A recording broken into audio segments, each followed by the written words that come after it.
नमस्ते दोस्तों, मैं लोकेश अग्रवाल आपका वर्ल्ड विजडम हब चैनल में आपका स्वागत करता हूं। हमने लास्ट वीडियो में डिस्कस किया evolution of computers like Antikythera mechanism, जो कि अराउंड काफ़ी साल पुराना है, लगभग 2000 साल पुराना, जिसमें हमने डिस्कस किया कैसे एस्ट्रोनॉमिकल कैलकुलेटर ये कैसे परफॉर्म करते थे। उसके बाद हमने डिस्कस किया पैस्कलाइन कैलकुलेटर, राइट, जो 1642 में ब्लेज पैस्कलाइन ने इन्वेंट किया था। फिर हमने डिस्कस किया था हमने डिफरेंस इंजन, जो 1820 में चार्ल्स बैबेज ने इन्वेंट किया था, और कैसे एनालिटिकल इंजन आया। उसके बाद हमने ये भी डिस्कस किया था कि क्या क्या चीज़ें वो परफॉर्म कर सकता है, उसका क्या सिग्निफिकेंस था। हमने लास्ट वीडियो में ये सारा डिस्कस किया, और उसके बाद हमने ये भी जाना कि सबसे पहले एल्गोरिथम जो लिखी गई थी वो एडा लवलेस ने लिखी थी। और उसके बाद फिर हमने जानने की कोशिश करी 1958 में कैसे सिलिकॉन वैली की शुरुआत हुई, कैसे इंटीग्रेटेड सर्किट जो कि जैक किल्बी ने डेवलप किया था उससे कैसे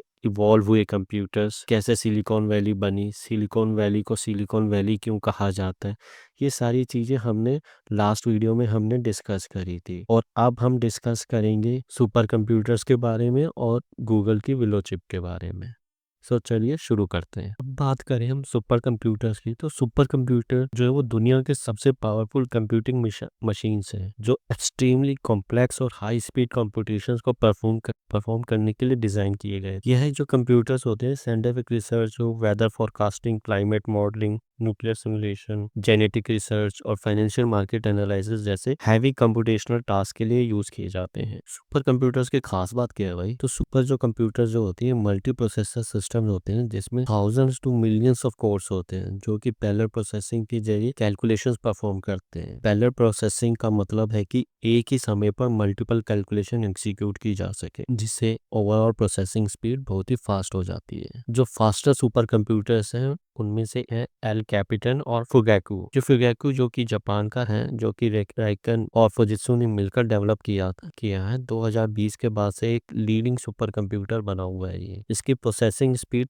442 पेटाफ्लॉप्स। 1 पेटाफ्लॉप इक्वल्स टू, अगर मैं बताऊं तो 1 quadrillion floating point calculation per second तक है। अब आपके मन में होगा कि पेटाफ्लॉप्स होते क्या, ये फ्लिप फ्लॉप्स क्या होते हैं। ये मैं अभी मैं थोड़ी देर में आपको ये भी आपको बताऊंगा कि फ्लिप फ्लॉप्स होते क्या। Maybe in this video, maybe in the next video we will be discussing more about the Willow chip and the supercomputer and how it works. तो जो फिकाकू का जो use था वो complex market research, AI, drug discovery और climate modelling के लिए किया जा रहा था। वहीं पे एल कैपिटन जो कि यूएसए का लॉरेंस लिवरमोर नेशनल लेबोरेटरी में डेवलप हो रहा है, दुनिया का next generation faster supercomputer बनने जा रहा है। इसकी expected processing speed 2 exaflops and 1 exaflop equals to 1 quintillion floating point operation per second होगी। ये जो सुपर कंप्यूटर का जो कॉस्ट है वो अप्रोक्सीमेटली 5000 करोड़ के आसपास है, लगभग अराउंड यू कैन से 0.75 और 0.8 बिलियन डॉलर। और यह super computer nuclear simulation, national security और एडवांस साइंटिफिक रिसर्च के लिए डिजाइन किया गया है। इसकी स्पीड का मतलब है कि ये 2 क्विंटिलियन कैलकुलेशंस पर सेकंड परफॉर्म कर सकते हैं। ये एग्जिस्टिंग सुपर कंप्यूटर से काफी आगे होंगे और कॉम्प्लेक्स प्रॉब्लम को सॉल्व का सॉल्यूशन इंस्टेंट प्रोवाइड करने में काफी कैपेबल होंगे। प्रोसेसिंग पावर की बात करें तो सुपर कंप्यूटर जो होते हैं वो क्लासिकल कंप्यूटर के कंपैरिजन में बहुत ही ज्यादा पावरफुल होते हैं। एक नॉर्मल डेस्कटॉप कंप्यूटर के पास एक या दो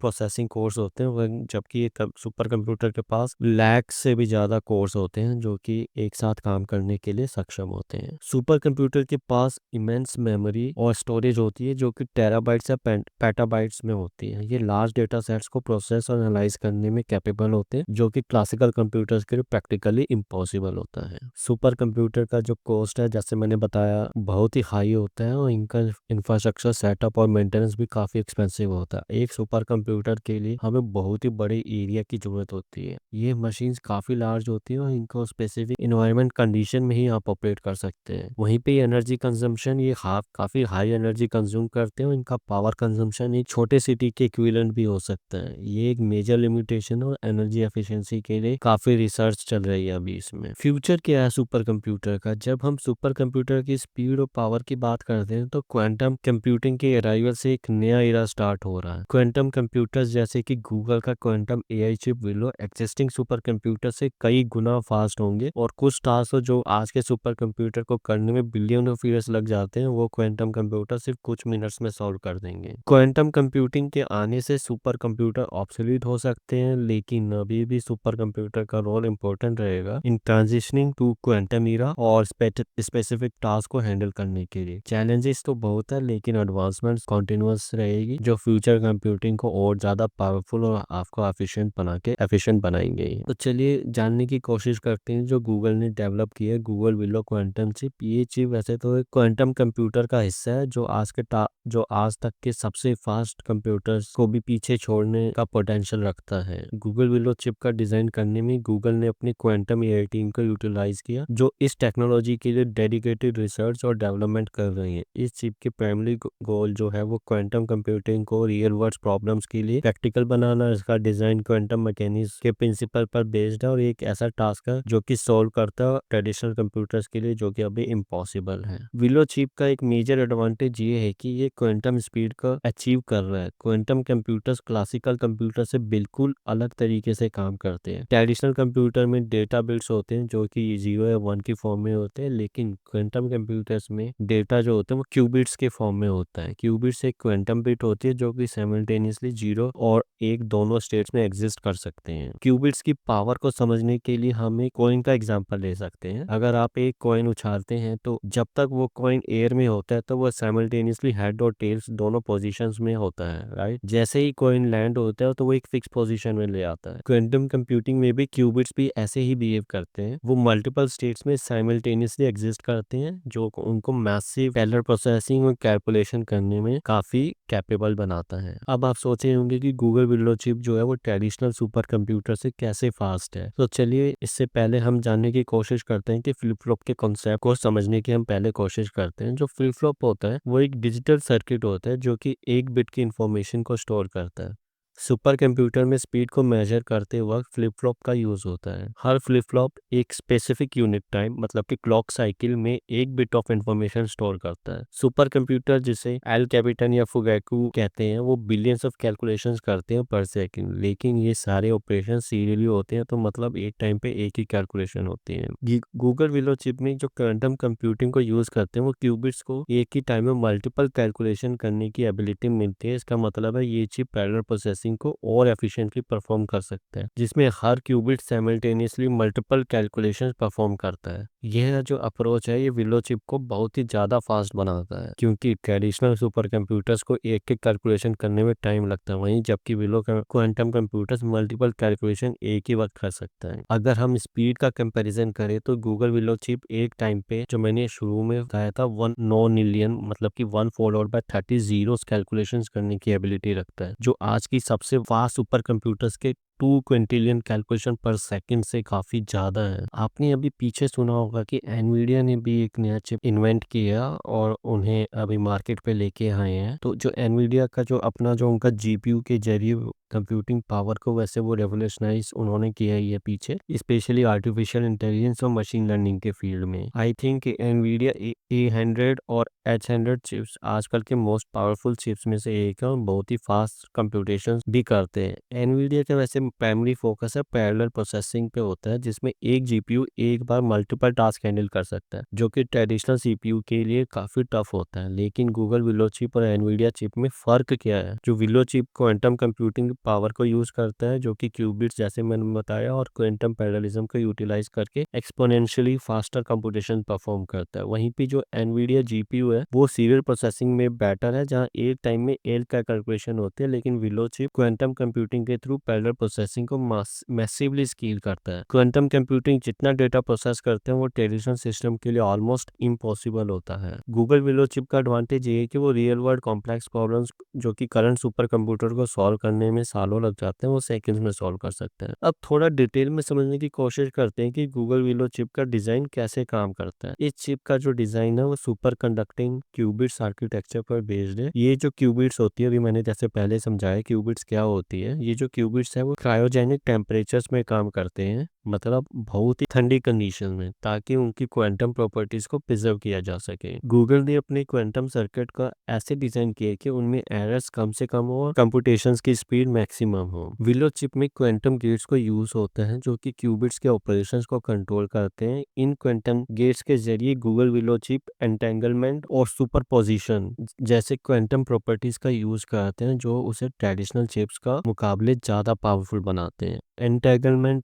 एक ऐसी प्रॉपर्टी है जिसमें दो क्यूबिट्स का स्टेट एक दूसरे से कनेक्टेड होता है, चाहे वो कितनी भी दूरी पर हो। इसका मतलब है कि एक क्यूबिट का स्टेट चेंज होता है तो दूसरा क्यूबिट भी अपने आप चेंज हो जाता है, जो क्वांटम कंप्यूटिंग को बहुत ही फास्ट और पावरफुल बनाता है। तो दोस्तों, जो गूगल विलो चिप ने क्वांटम कंप्यूटिंग की दुनिया में एक नई क्रांति और शुभारंभ तो किया है, इस चिप का डिजाइन और स्पीड ट्रेडिशनल सुपर कंप्यूटर से कई स्टेजेस आगे है, और ये वो चीज है जो कि कंप्यूटिंग की फ्यूचर को शेप करने वाली है। क्वांटम कंप्यूटिंग जो आज तक हम सोच रहे हैं उससे कहीं ज्यादा है, विलो चिप थ्रू वो रियलिटी बना रहा है। अगर हम एनवीडिया जीपीयू से कंपेयर करें तो विलो चिप की पैरेलल प्रोसेसिंग कंप्यूटिंग एज वो एज दे रही है, जो कि एग्जिस्टिंग सुपर कंप्यूटर और जीपीयू के पीछे को काफी पीछे छोड़ देती है। ये टेक्नोलॉजी बहुत ही रैपिडली इवॉल्व हो रही है और हमारा फ्यूचर को कैसे चेंज करेगी ये देखना बहुत ही एक्साइटिंग होगा। लेकिन दोस्तों, जो चीज हम डिस्कस कर रहे हैं वो है गूगल का क्वांटम एआई विलो, जो कि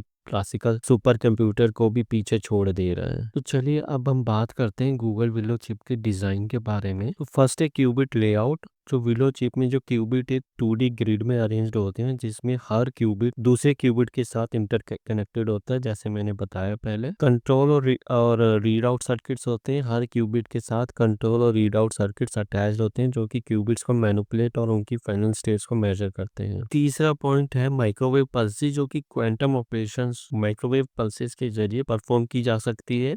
हर क्यूबिट स्पेसिफिक फ्रीक्वेंसीज के रिस्पॉन्ड करता है, जो कि कॉम्प्लेक्स ऑपरेशंस को परफॉर्म करने में मदद करता है। और यह जो चिप होती है जो वो अल्ट्रा कोल्ड टेम्परेचर्स में काम करती है, जो कि एब्सोल्यूट जीरो के करीब होते हैं। इतनी लो टेम्परेचर पे क्यूबिट्स की स्टेबिलिटी और कोहेरेंस काफी बढ़ती है, जो कि चिप को फास्ट और बनाती है। लेकिन दोस्तों, क्वांटम कंप्यूटिंग के साथ कुछ चैलेंजेस भी है, जैसे कि क्वांटम डिकोहेरेंस, यानी क्यूबिट्स की स्टेबिलिटी को मेंटेन करना। गूगल इसके लिए quantum error correction technique use कर रहा है, जो कि एरर को डिटेक्ट और करेक्ट करता है। अब बात करें फ्यूचर की, विलो जैसे क्वांटम हर इंडस्ट्री को ट्रांसफॉर्म कर सकते हैं, चाहे वो ड्रग डिस्कवरी हो, क्रिप्टोग्राफी हो, क्लाइमेट मॉडलिंग हो, और इवन एआई में रेवोल्यूशनरी चेंजेस ला सकते हैं। लेकिन अभी भी हमें इनका मास प्रोडक्शन और एक्सेसिबिलिटी के लिए एडवांसमेंट की काफी जरूरत है। फ्यूचर में जब क्लासिकल सुपर कंप्यूटर्स ऑब्सोल्यूट हो जाएंगे तो क्वांटम कंप्यूटर हर जगह होंगे, चाहे वो मेडिकल रिसर्च से लेकर स्पेस एक्सप्लोरेशन हो। लेकिन ये जो ट्रांजिशन है इजी नहीं होगा। क्वांटम कंप्यूटिंग को एक्सेसिबल और अफोर्डेबल बनाने के लिए काफी सारी टेक्निकल चैलेंजेस हैं,